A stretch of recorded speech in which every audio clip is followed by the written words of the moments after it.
நம்மளை பொறுத்தவரை மக்களுக்கு நன்மை செய்யறது மட்டும்தான் நம்மளோட ஒரே குறிக்கோள். இப்படி பார்த்து பார்த்து தமிழ்நாட்டை முன்னேற்றிட்டு இருக்கோம். ஆனா பழனிசாமி என்ன கேட்கிறாரு?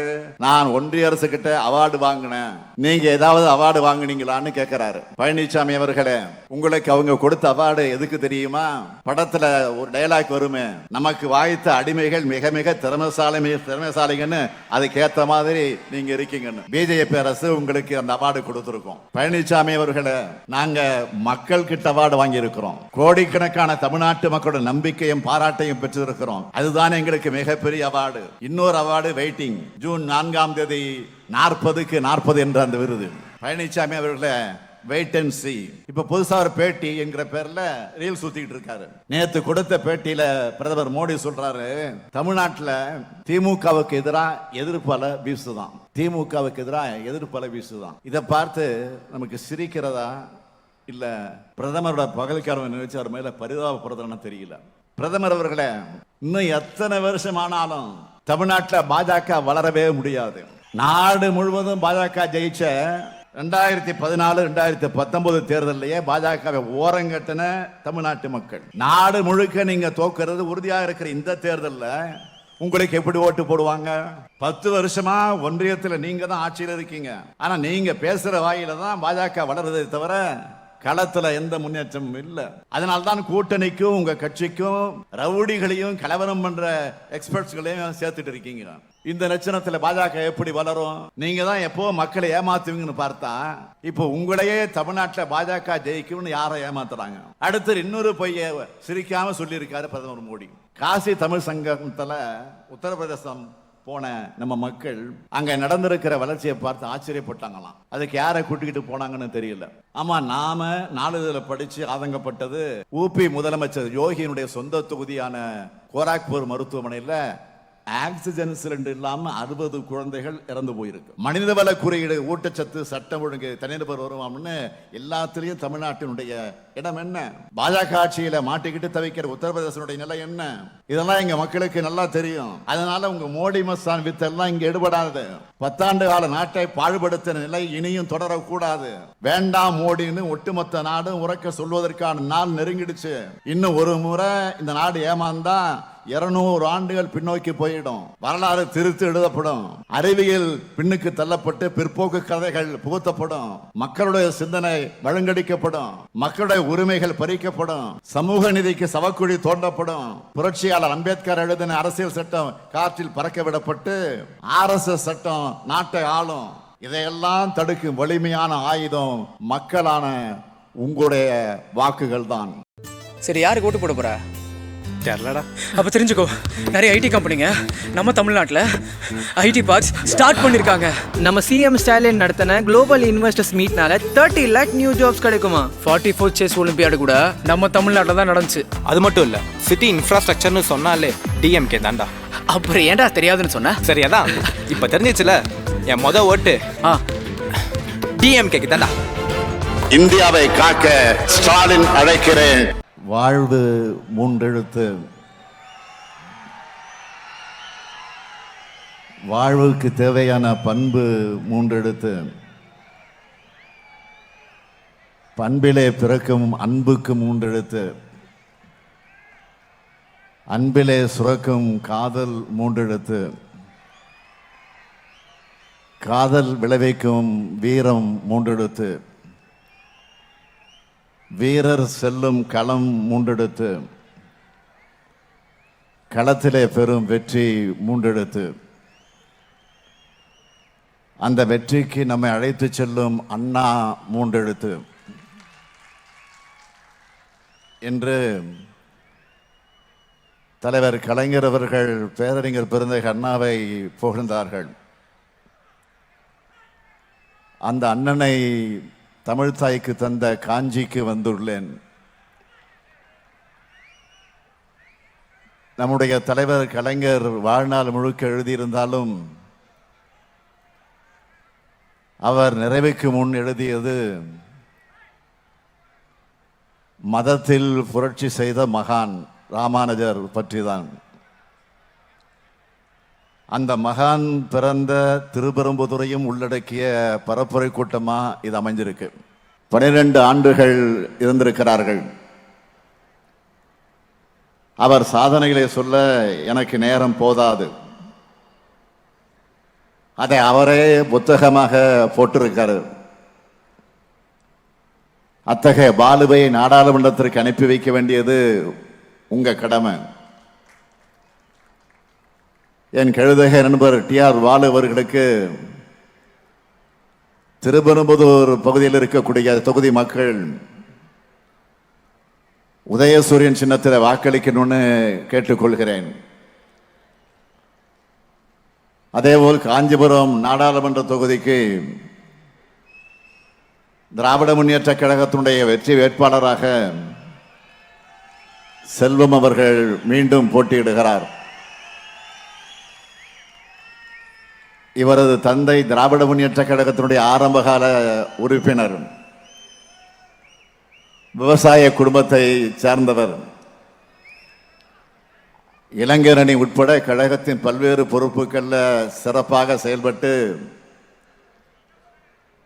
தன்னுடைய உழைப்பாலும் மக்கள் தொண்டாலும் உங்களது உள்ளங்களில் இடம் பிடிச்சிருக்கிறார். மிகவும் அமைதியான குணமுடையவர். எல்லாத்துக்கும் மேல மக்களிடம் நற்பெயர் பெற்றவர். இவரை மீண்டும் மக்களவைக்கு அனுப்பி வைக்க காஞ்சிபுரம் நாடாளுமன்ற தொகுதி மக்கள் உதயசூரியன் சின்னத்தில் வாக்களிக்கணும். இந்த 2 வேட்பாளர்களையும் நாடாளுமன்றத்திற்கு அனுப்ப தயாராகிட்டீங்களா? நீங்க மட்டும் இல்ல, இந்த ஸ்டாலினின் தூதுவர்களாக உங்கள் பகுதியில் இருக்கும் மக்கள் கிட்டையும் இந்தியா கூட்டணிக்கு வாக்கு கேட்கணும். கேட்பீங்களா? கேட்பீங்களா? கொஞ்சம் சத்தமா சொல்ல. கேட்பீங்களா? அப்புறம் என்ன, வெற்றி உறுதி. வேட்பாளர்கள் இப்போ உட்காரலாம். சட்டமன்ற தேர்தலுக்கு முன்னால தமிழ்நாடு முழுக்க உங்கள் தொகுதியில் ஸ்டாலின் என்ற பயணத்தை நான் மேற்கொண்டேன். இதே கரசங்கால் பகுதியில் நடந்த கூட்டத்திலையும் பங்கேற்றேன். அந்த கூட்ட மேடையில் ஒரு பெட்டி வைக்கப்பட்டு அதில் மக்களது கோரிக்கைகளை பெற்றேன். ஆட்சிக்கு வந்த 100 நாட்களில் உங்கள் மனுக்களுக்கு தீர்வு காண்பேன் என வாக்குறுதி கொடுத்தேன். ஆட்சிக்கு வந்தவுடனே இதுக்காகவே தனி துறையை உருவாக்கி கொடுத்த வாக்குறுதியை செயல்படுத்தி காட்டின நெஞ்சுறுதியோட உங்க முன்னாடி இப்ப கம்பீரமா நான் நின்று கொண்டிருக்கிறேன். அந்த பணியை முடிச்சவுடன் இருக்கலாம். முதல்வரின் முகவரி என்ற பெயர்ல கோட்டைக்கு எனக்கு வரும் மனுக்களுக்கு தீர்வு காண தொடர்ந்து ஆய்வு கூட்டம் நடத்துறேன். அதோட தொடர்ச்சியா இந்த ஆண்டு தொடக்கத்தில் அரசோட பல்வேறு துறைகளை சார்ந்த சேவைகள், ஒரு குடையின் கீழ் கொடுக்கிற மக்களுடன் முதல்வர் திட்டத்தை வெற்றிகரமாக செயல்படுத்தி காட்டினோம். நம்ம திராவிட மாடல் அரசோட கொள்கை எல்லாருக்கும் எல்லாம், அனைத்து மாவட்டங்களுக்கான சீரான வளர்ச்சி. இதனால தான் நான் ஆட்சிக்கு வந்தவுடன் சொன்னேன், இது தனிப்பட்ட ஸ்டாலினுடைய ஆட்சி அல்ல, ஒரு இனத்தின் ஆட்சின்னு பெருமையோடு சொன்னேன். ஒவ்வொரு தனி மனிதரோட பிரச்சனைகளை தீர்க்க பார்த்து பார்த்து அவங்களுடைய தேவைகளை நிறைவேற்றி தர பாடுபடுகிறோம். நாம் ஆட்சிக்கு வந்தவுடன் எத்தனை திட்டங்கள் இந்தியாவே பாராட்டுது. இந்தியாவில் மற்ற மாநிலங்கள் நம்ம திட்டங்களை பின்தொடருது. 2021 தேர்தல் அறிக்கையில் சொன்ன திட்டங்கள் மட்டுமல்ல, சொல்லாத திட்டங்களையும் நிறைவேற்றினவன் தான் இதோ உங்கள் முன்னால் நின்று கொண்டிருக்கக்கூடிய முத்துவேல் கருணாநிதி ஸ்டாலின். ஆட்சிக்கு வந்தவுடன் தொழில் வளத்தை பெருக்க தொழில் முனைவர்களோட கூட்டம் நடத்தின. அதில் அவர்கள் கேட்டுக்கொண்டது, நம்ம இளைஞர்கள் வேலை பெற திறன் பயிற்சி தேவைன்னு சொன்னாங்க. உடனே அதுக்கான திட்டத்தை உருவாக்க ஆணையிட்டேன்.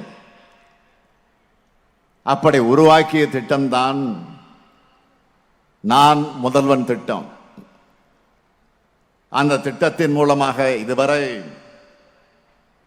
28 லட்சம் இளைஞர்களுக்கு திறன் பயிற்சி வழங்கி இருக்கிறோம். திட்டத்தை செயல்படுத்துறது மட்டுமல்ல, அந்த திட்டம் எப்படி சிறப்பாக செயல்படுகிறது என்பதற்கு அந்த திறன் பயிற்சி எடுத்த இளைஞர்களுடைய கலந்தாலோசனை கூட்டமும் நடத்தின. அந்த கூட்டத்தில் பேசின ஒரு மாணவி சொன்னாங்க, ஐயா, உங்களோட இந்த நான் முதல்வன் திட்டத்தால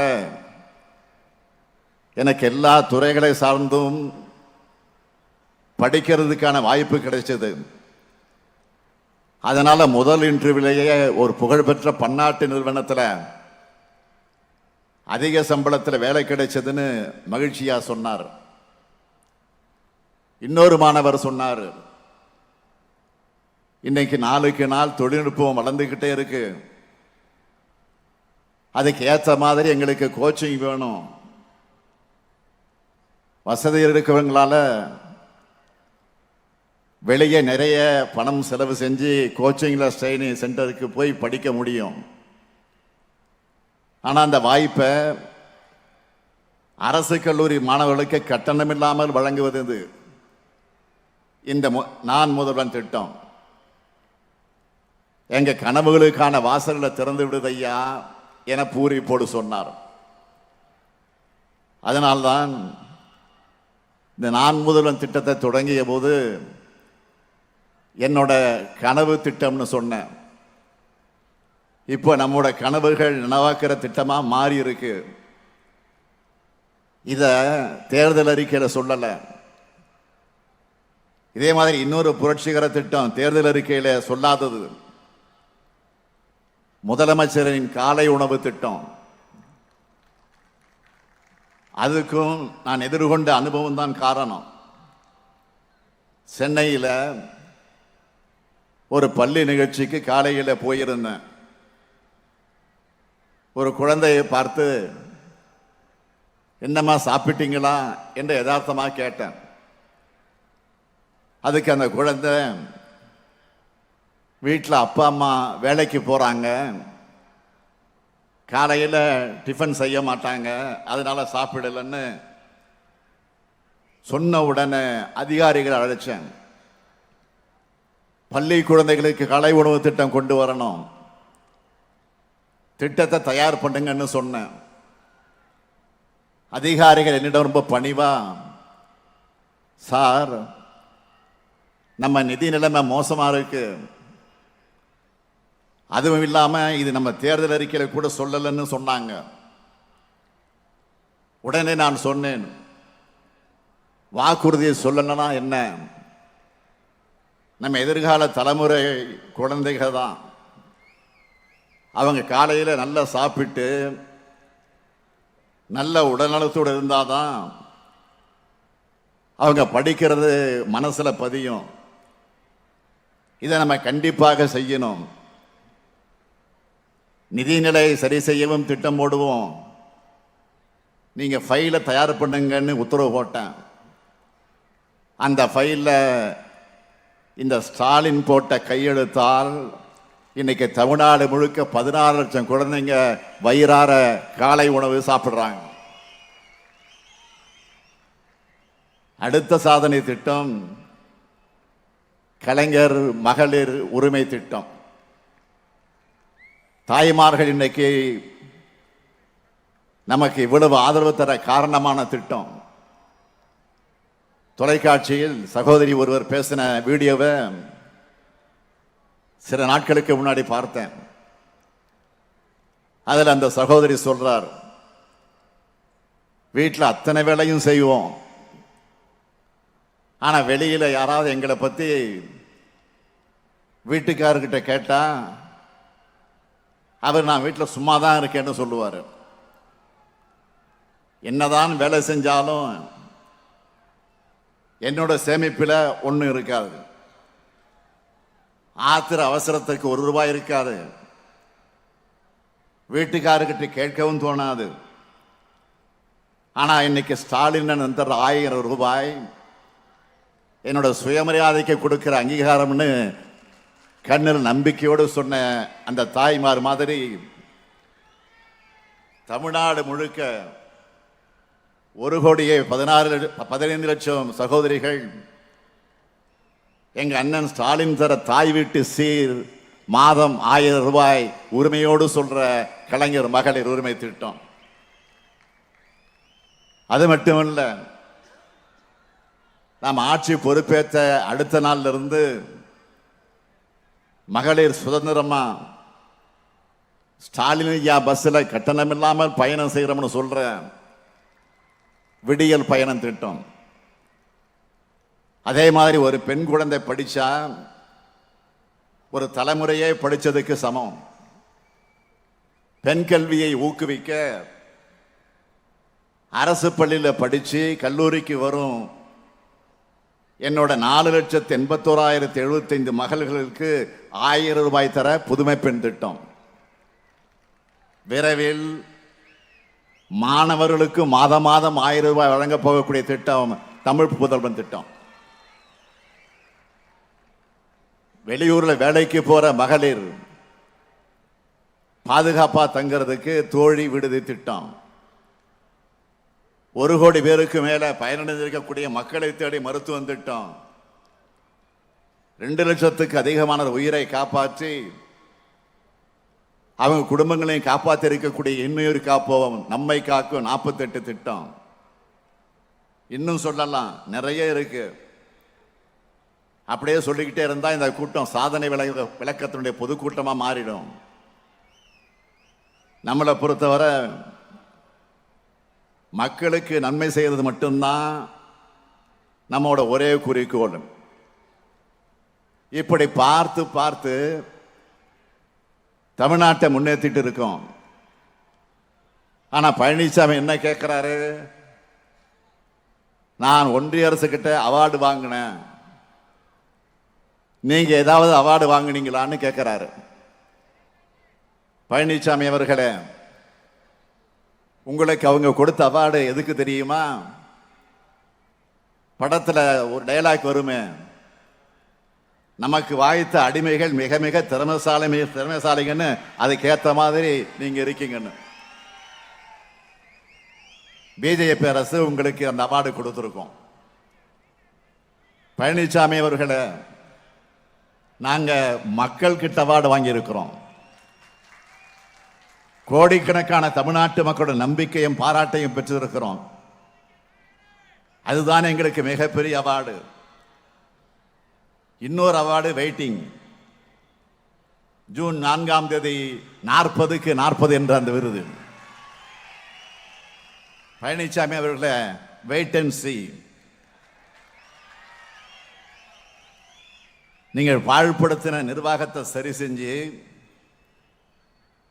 திமுக அரசு தமிழ்நாட்டை நம்பர் 1 மாநிலமாக ஆக்கியிருக்கிறோம். தமிழ்நாடு எதிலெல்லாம் நம்பர் 1 தெரியுமா? பட்டுக்கும் நெசவுக்கும் பெயர் போன காஞ்சி மண்ணில் சொல்றேன். ஜவுளி துணிகள் ஏற்றுமதியில் நம்பர் 1, ரெடிமேட் ஆடைகள் ஏற்றுமதியில் நம்பர் 1, தோல் பொருட்கள் ஏற்றுமதியில் நம்பர் 1, ஏற்றுமதி ஆயத்த நிலை குறியீட்டில் நம்பர் 1, எலக்ட்ரானிக்ஸ் ஏற்றுமதியில் நம்பர் 1, கர்ப்பிணி பெண்கள் சுகாதார குறியீடுகள்ல நம்பர் 1, மகப்பேறுக்கு பிந்தைய கவனிப்பில் நம்பர் 1, 50 சிறப்பு பொருளாதார மண்டலங்களோட நம்பர் 1. இப்ப நான் சொன்னதெல்லாம் நாங்க எடுத்த புள்ளி விவரம் இல்ல, ஒன்றிய அரசோட புள்ளி விவரம். பழனிசாமி ஆட்சியில தொழில் செய்ய உகந்த மாநிலங்கள் தரவரிசையில் 14வது இடத்தில் இருந்த தமிழ்நாட்டை திமுக அரசு பொறுப்பேற்றதும் 3வது இடத்துக்கு முன்னேற்றி இருக்கும். அன்பரசன் இருக்கார, அவருடைய துறையில் ஸ்டார்ட் அப் இந்தியா தரவரிசையில் பழனிசாமி ஆட்சி காலத்தில் கடைசி நிலையில் இந்த தமிழ்நாட்டை நம்ம ஆட்சிக்கு வந்த ஒரே ஆண்டில் லீடர் ஆக்கி இப்போ முதலிடத்தை பிடிச்சிருக்கோம். எந்த சமூக பொருளாதார குறியீட்டை எடுத்து பார்த்தாலும் அதில் தமிழ்நாடு முன்னணி மாநிலமாகத்தான் இருக்கும். பழனிசாமி அவர்களே, நீங்க எதுல நம்பர் 1 தெரியுமா? பதவி சுகத்துக்காக தமிழ்நாட்டு உரிமைகளை பாஜக கிட்ட அடகு வச்சீங்களே, அதுல மட்டும்தான் நம்பர் 1. எப்படியெல்லாம் பிரதமர் மோடிக்கு, ஒன்றிய அமைச்சர்களுக்கு, பாஜகவுக்கு லாவணி பாடினீங்க, மோடி தான் எங்க டேடின்னு சொன்னீங்களே. அது மட்டும் இல்ல, பாஜக இங்க இந்திய திணிச்சப்போ நாம எதிர்த்தோம். ஆனா அதிமுக அமைச்சர் என்ன சொன்னாரு? அண்ணா மும்மொழி கொள்கையை ஆதரிச்சார்னு பச்சை பொய்களை பேசவிட்டு அழகு பார்த்த பச்சோந்தி தான் இந்த பழனிசாமி. அதிமுகவும் பாஜகவும் இயற்கை கூட்டணின்னு சொல்லி சென்டிமெண்ட் மழை பொழிஞ்சவங்க தான் பழனிசாமி நாடக கம்பெனி. இப்போ பிரிஞ்சது மாதிரி நாடகம் போடுற பழனிசாமி இன்னைக்கு ஒரு பத்திரிகைக்கு பேட்டி கொடுத்திருக்கிறாரு. ஒருவேளை அதிமுக சில இடங்கள்ல வென்று பாஜகவுக்கு பெரும்பான்மை தேவைப்பட்டா ஆதரிப்பீங்களா அப்படின்னு கேள்வி கேட்கிறாங்க. அதற்கு ஒப்புக்காக கூட ஆதரிக்க மாட்டோம்னு பழனிசாமி பதில் சொல்லல. பொறுத்திருந்து பாருங்கன்னு வாய்தா வாங்கி இருக்கிறார் பழனிசாமி. இதுதான் அவருடைய பாஜக எதிர்ப்பு லட்சணம். எங்கேயாவது பாஜக எங்கள் கொள்கை எதிரின்னு பழனிசாமி சொல்லியிருக்காரா? பாஜகவை ஒருபோதும் ஆதரிக்க முடியாதுன்னு ஏன் அவரால் திட்டவட்டமா சொல்ல முடியல? ஏன்னா முதுகு வளைந்து பாதம் தாங்கு பழனிசாமியால ஒருபோதும் பாஜகவை எதிர்க்க முடியாது. அதுதான் உண்மை. அதிமுகவுக்கு போடும் வாக்கு என்பது பாஜகவுக்கான வாக்குதான். பழனிசாமியினுடைய பகல் வேஷங்களும் பச்சை பொய்களும் இனி தமிழ்நாட்டு மக்களிடம் எப்பவும் எடுபடாது. இப்ப தமிழ்நாட்டு மக்கள் இந்தியாவோட எதிர்காலம் இந்தியா கூட்டணியுடைய கைகளில் பாதுகாப்பா இருக்கின்ற நம்பிக்கையில் இருக்காங்க. இந்தியா கூட்டணிக்கான ஆதரவு அலை இந்தியா முழுக்க வீசுது. மக்களோட இருந்து மக்களுக்காக பணியாற்ற பெற்றுள்ள நம்பிக்கை இது. திமுக காங்கிரஸ் ஆட்சி காலத்தில் ஒன்றியத்தில் எத்தனை சாதனைகளை செஞ்சிருக்கிறோம்? பெரிய பட்டியலே இருக்கு. உதாரணத்துக்கு நம்ம டிஆர் பாலு அவர்கள் 3 துறைகள்ல ஒன்றியத்தில் அமைச்சராக இருந்தபோது செஞ்ச சாதனைகளை மட்டும் சொல்லலாமா? ஒன்றிய பெட்ரோலியத்துறை அமைச்சராக பாலு இருந்தப்போ தமிழ்நாட்டுக்கு மட்டுமே 22,758 கோடி ரூபாய் மதிப்பிலான 15 பெரிய திட்டங்களை கொண்டு வந்தார். சுற்றுச்சூழல் வனத்துறை அமைச்சரா தேசிய பல்கலைக்கழக உயிரின வளங்கள் ஆணையத்தை தமிழ்நாட்டுக்கு கொண்டு வந்தார். கப்பல் தரவழி போக்குவரத்து மற்றும் நெடுஞ்சாலைத்துறை அமைச்சராக இருந்தப்போ 56,644 கோடி ரூபாய் மதிப்பிலான திட்டங்களை தமிழ்நாட்டுக்கு கொண்டு வந்தது.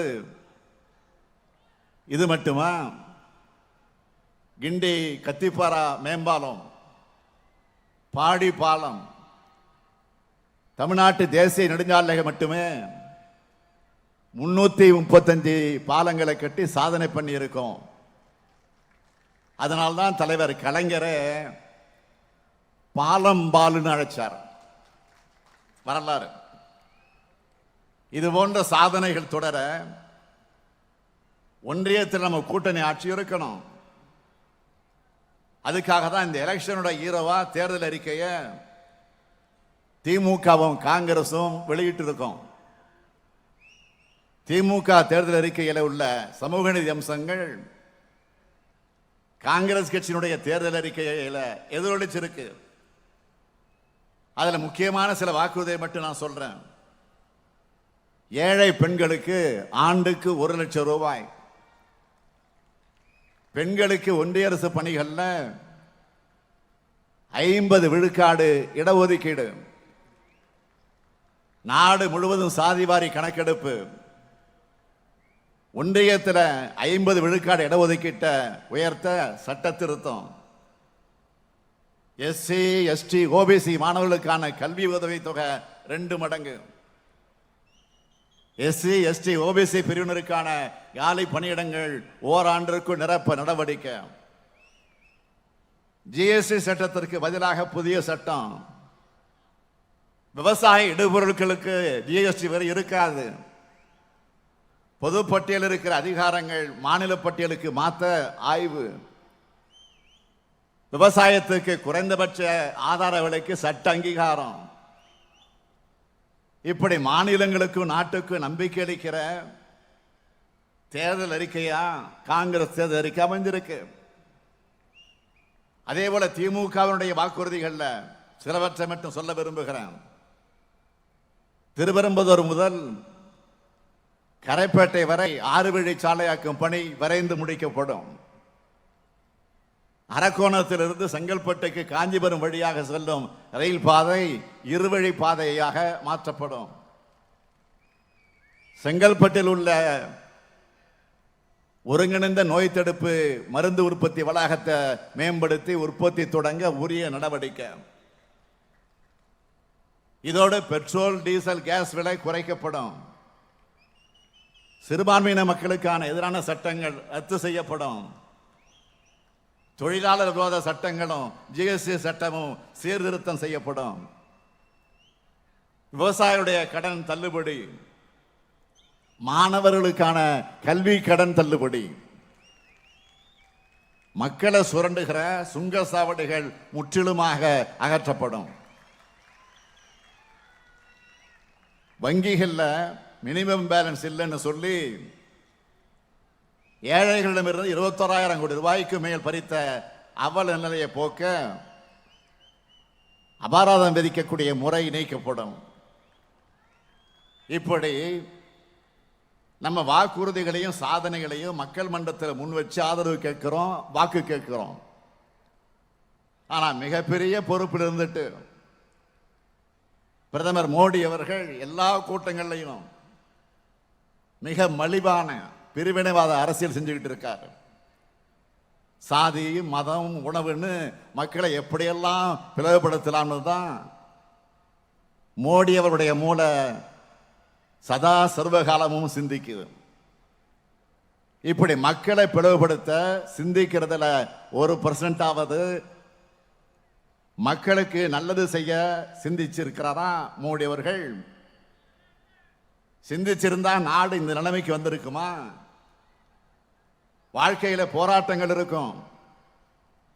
ஆனால் பிரதமர் மோடி ஆட்சியில எல்லா தரப்பு மக்களுமே போராட்டமே வாழ்க்கை ஆயிடுச்சு. தனி மனிதர்கள் தொடங்கி மாநிலங்கள் வர எல்லோரையும் தங்களுடைய அடிப்படை உரிமைகளுக்காக கூட போராட வச்சிருக்காரு. 12 ஆண்டு காலம் குஜராத் முதலமைச்சராக இருந்த மோடிக்கு பிரதமரானதும் மாநிலங்களை கண்டாலே பிடிக்கல. பிரதமரானவுடன் என்ன சொன்னாரு? மாநில முதலமைச்சராக இருந்ததால எனக்கு மாநிலங்களுடைய பிரச்சனைகள் தெரியும், தேசத்தின் பிரச்சனை தெரியும்னு சொன்னாரு. ஆனா என்ன பண்ணாரு? ஆளுநர்களை வச்சு மாநிலங்களுக்கு மிகப்பெரிய பிரச்சனையை கொடுக்கிறதே மோடி தான். ஒட்டுமொத்த தேசத்துக்கு பிரதமர் மோடி தான் மிகப்பெரிய பிரச்சனை. பேசனா ரெண்டுடையாய் போற்றின்னு பேரறிஞர் அண்ணா சொல்லுவார, அதுக்கு வாழும் உதாரணம் மோடி தான். பிரதமர் மோடியின் சொல்லுக்கும் செயலுக்கும் தொடர்பே இருக்காது. நாரி சக்தின்னு பெண்களை மதிக்கிறதா வீரவசனம் எல்லாம் பேசுவார். மகளிருக்கு இடஒதுக்கீடு சட்டத்தை கூட முழுமையாக நிறைவேற்றல. மணிப்பூர்ல பெண்களுக்கு இழக்கப்படும் கொடுமைகளை மனசாட்சி இருக்க யாரும் மறந்திருக்க மாட்டாங்க. அந்த பெண்களுக்கான நீதி எங்க? குஜராத் வன்முறையில பாலியல் வன்கொடுமைக்கு ஆளான பில்கிஸ் பானு அவர்கள் போராடி பெற்ற நீதியை கூட குற்றவாளிகளின் விடுதலை மூலமா கொச்சைப்படுத்தியதுதான் பாஜக. காஷ்மீர்ல கோயிலுக்குள்ளேயே குழந்தை ஆசிபாபா சீரழிச்சு கொன்னுட்டு அந்த குற்றவாளிக்கு ஆதரவா ஊர்வலம் போன கேடுகட்ட கொடியவர்கள் இருக்கிற கட்சி தான் பாஜக.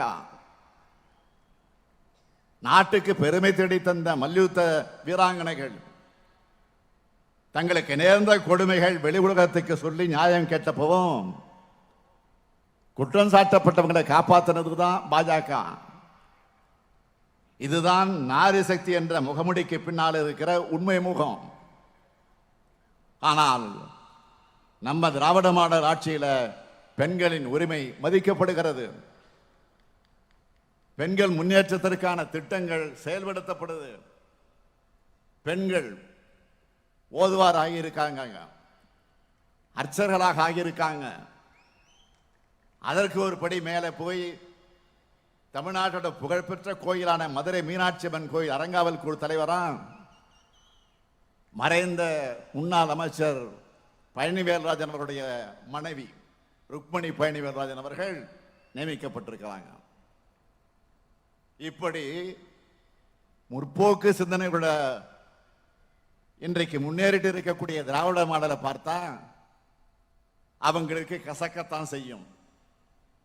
அது மட்டுமல்ல, மோடி பிரதமரானவுடன் மாநிலங்களை சுத்தமா ஒழிச்சு கட்ட மறைமுகமா மிகப்பெரிய சதி திட்டம் தீட்டினவர் தான் மோடி. இதை இந்த தனிப்பட்ட ஸ்டாலின் சொல்லல, இந்தியா கூட்டணி தலைவர்கள் சொல்லல. மோடி அரசுல நிதி ஆயோக் தலைமை அதிகாரியாக இருக்க பிவிஆர் சுப்பிரமணியமே சில மாதங்களுக்கு முன்னே அம்பலப்படுத்தினார. மோடி பிரதமர் ஆனதுமே மாநிலங்களுக்கு போற நிதியை எப்படி குறைக்கலாம், அதை ஒன்றிய அரசு எப்படி எடுத்துக்கலாம்னு மோடி சதி திட்டம் தீட்டினதாக அவர் சொல்லியிருக்கிறார். முதலமைச்சர் சகட்டு மேனிக்கு ஊழல் குற்றச்சாட்டு வைப்பார். சிபிஐ, ஐடி, இடி போன்ற அமைப்புகளை வச்சு தொல்லை பண்ணுவார். அப்பவும் அவங்க உறுதியா நின்னா அவங்களை கைது பண்ணி பழி வாங்குறதுல மும்முரமா இருக்காரு. மோடியோட மிரட்டலுக்கு பணிஞ்சிட்டா உடனே made in BJP washing machine எடுத்து வெளுத்து சுத்தமாக்கி உலக யோகியர்னு பட்டம் கொடுப்பார். வாஷிங் மிஷின் தெரியுமில்ல உங்களுக்கு, அது மேட் இன் பிஜேபி. இந்த லட்சணத்தில் மாநிலங்கள் மேல் அக்கறை இருக்கிற மாதிரி நீலி கண்ணீர் வடிக்கிறார். இதே காஞ்சிபுரமும் சென்னையும் கடந்த டிசம்பர்ல வெள்ளத்தில் சிக்கி தவிச்சப்போ அதுக்கு ₹1 ஒன்றிய அரசு நிவாரணமாக தந்ததா நானே நேரில் போய் பிரதமர் மோடி கிட்ட கோரிக்கை வச்சேனே, இதோ தரேன்னு சொன்னார். தமிழ்நாட்டு எம்பிக்கள் எல்லாம் டிஆர் பாலு அவர்கள் தலைமையில் உள்துறை அமைச்சர் போய் சந்திச்சாங்க. அவரும் இதோ தரேன்னு சொன்னார். ஆனா இன்று வர நிதியே தரல. மாநில முதலமைச்சரான என்கிட்டே போய் சொன்னவர் தான் பிரதமர் மோடி. இப்ப நாம உச்ச நீதிமன்றம் போயிருக்கோம். இனியும் மாநில உரிமைகள் பற்றியோ கூட்டுறவு கூட்டாட்சி பற்றியோ பிரதமர் மோடி பேசலாமா? அவருக்கு அதற்கான தார்மீக உரிமை இருக்கா? நாம மட்டும் இல்ல, வளர்ச்சி பணிகளுக்கு கடன் வாங்க அனுமதிக்கணும்னு கேரள அரசு உச்ச நீதிமன்றத்தோட படியேறி இருக்கு. வறட்சி நிவாரணம் கேட்டு கர்நாடகம் வழக்கு தாக்கல் பண்ணியிருக்காங்க. இப்படி ஒவ்வொரு மாநிலத்தையும் நிதிக்காகவும் நீதிக்காகவும் கோர்ட்டுப்படி ஏற விட்டவர் தான் பிரதமர் மோடி. அதனால் தான் சொன்னேன், மோடியின் கண்ணீர் அவரது கண்களே நம்பாது. அப்புறம் மக்கள் எப்படி நம்புவாங்க? இப்ப புதுசா ஒரு பேட்டி என்கிற பேர்ல ரீல் சுத்திக்கிட்டு இருக்காரு. நேத்து கொடுத்த பேட்டியில பிரதமர் மோடி சொல்றாரு, தமிழ்நாட்டில் திமுகவுக்கு எதிராக எதிர்ப்பல வீசுதான். திமுகவுக்கு எதிராக எதிர்ப்பல வீசுதான். இதை பார்த்து நமக்கு சிரிக்கிறதா இல்ல பிரதமரோட பகல்காரவை நினைச்சு அவர் மேல பரிதாபப்படுறதுன்னு தெரியல. பிரதமர் அவர்களே, இன்னும் எத்தனை வருஷம் ஆனாலும் தமிழ்நாட்டில் பாஜக வளரவே முடியாது. நாடு முழுவதும் பாஜக ஜெயிச்ச 2014 2019 தேர்தலிலேயே பாஜகவை ஓரங்கட்டின தமிழ்நாட்டு மக்கள். நாடு முழுக்க நீங்க தோக்கிறது உறுதியாக இருக்கிற இந்த தேர்தலில் உங்களுக்கு எப்படி ஓட்டு போடுவாங்க? 10 வருஷமா ஒன்றியத்தில் நீங்க தான் ஆட்சியில் இருக்கீங்க. ஆனா நீங்க பேசுற வாயில தான் பாஜக வளர்றதை தவிர களத்துல எந்த முன்னேற்றமும் இல்லை. அதனால்தான் கூட்டணிக்கும் உங்க கட்சிக்கும் ரவுடிகளையும் கலவரம் பண்ற எக்ஸ்பர்ட்ஸ்களையும் சேர்த்துட்டு இருக்கீங்க. இந்த லட்சணத்தில் பாஜக எப்படி வளரும்? நீங்க தான் எப்போ மக்களை ஏமாத்துவீங்கன்னு பார்த்தா இப்போ உங்களையே தமிழ்நாட்டில் பாஜக ஜெயிக்கும்னு யாரை ஏமாத்துறாங்க? அடுத்து இன்னொரு பொய்ய சிரிக்காம சொல்லியிருக்காரு பிரதமர் மோடி. காசி தமிழ் சங்கத்தில் உத்தரப்பிரதேசம் போன நம்ம மக்கள் அங்க நடந்திருக்கிற வளர்ச்சியை பார்த்து ஆச்சரியப்பட்டாங்களாம். அதுக்கு யாரை கூட்டிக்கிட்டு போனாங்கன்னு தெரியல. ஆமா, நாம நாளிதழில் படிச்சு ஆதங்கப்பட்டது ஊபி முதலமைச்சர் யோகியினுடைய சொந்த தொகுதியான கோராக்பூர் மருத்துவமனையில் ஆக்சிஜன் சிலிண்டர் இல்லாமல் 60 குழந்தைகள் இறந்து போயிருக்கு.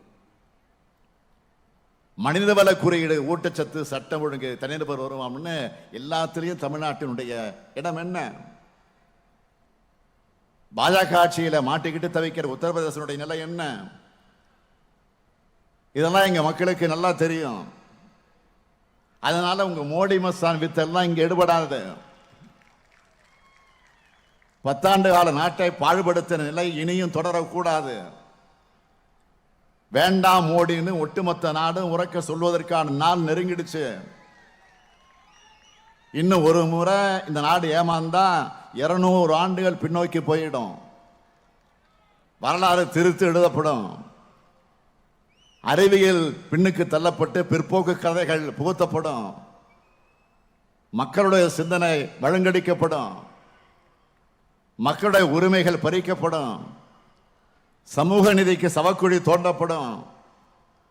புரட்சியாளர் அம்பேத்கர் எழுதின அரசியல் சட்டம் காற்றில் பறக்க விடப்பட்டு RSS சட்டம் நாட்டை ஆளும்.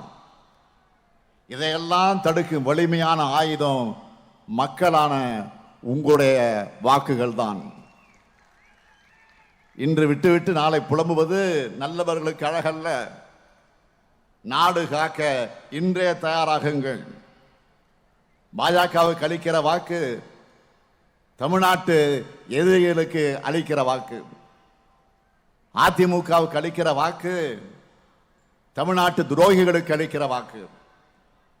எனவே தமிழ்நாட்டை வஞ்சித்த பாஜக, தமிழ்நாட்டை பாழ்படுத்தி அதிமுக ஆகிய இருவரையும் ஒரு சேர வீழ்த்துங்க. பாசிசமும் மதவாதமும் வீழ்ந்தது, ஜனநாயகமும் சமத்துவமும் சகோதரத்துவம் வென்றது என்ற புதிய வரலாறு எழுத திருப்பெரும்புதூர் தொகுதியில் திராவிட முன்னேற்ற கழகத்தினுடைய வேட்பாளர் TR பாலு அவர்களுக்கு உதயசூரியன் சின்னத்திலும், காஞ்சிபுரம் தொகுதியில் திராவிட முன்னேற்ற கழகத்தினுடைய வேட்பாளர் ஜி செல்வம் அவர்களுக்கு உதயசூரியன் சின்னத்தில் வாக்களிச்சு மாபெரும் வெற்றி பெற செய்யணும்னு கேட்டுக்கிறேன்.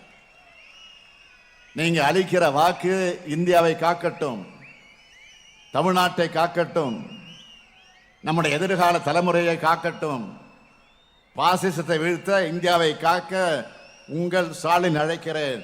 40 நமதே, நாடும் நமதே. சொல்லுங்க, 40 நமதே, 40 நமதே, 40 நமதே. இன்னும் கொஞ்சம் சத்தமா, 40 நமதே, 40 நமதே. நன்றி, வணக்கம்.